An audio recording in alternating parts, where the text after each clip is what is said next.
যত সময় যাবে মিছিল বাড়বে। আজকে শুধু একটা স্কুল দেখছেন, এক সপ্তাহের মধ্যে যদি বিচার পাওয়া না যায়, আমি জনগণের পক্ষ থেকে একটা কথা বলছি, গোটা হাওড়া শহর এখানে এসে দাঁড়াবে। কে পারবে আজকে?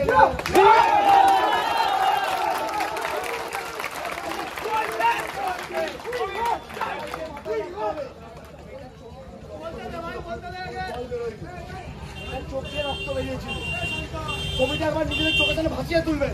দুটো পা দুদিকে ছিল। একবার নিজের মা বোনের কথা ভাবুন তো, একবার নিজের সবাই মা বোনের কথা ভাবুন। অনেকে তো ঘরে ঘরে বসে আছে, ভাই আসতে পারছে না, কি হবে বেঁচে থেকে? মেয়েটার চোখ দিয়ে যেদিকে রক্ত বেরিয়েছিল কোনো জল বেরোয়নি রে ভাই। মেয়েটার চোখ দিয়ে সেদিন সেইটা ভেবে সবাই রাস্তায় নামুন, এইটা ছাড়া কিন্তু উপায় নেই। নিজের ঘরে আগুন লাগা অপেক্ষা করবেন না।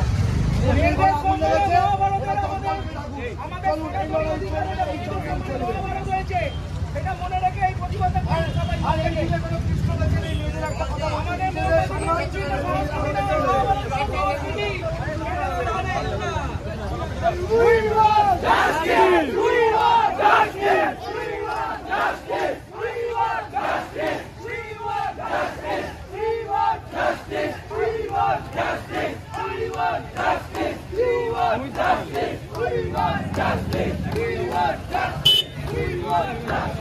We want justice.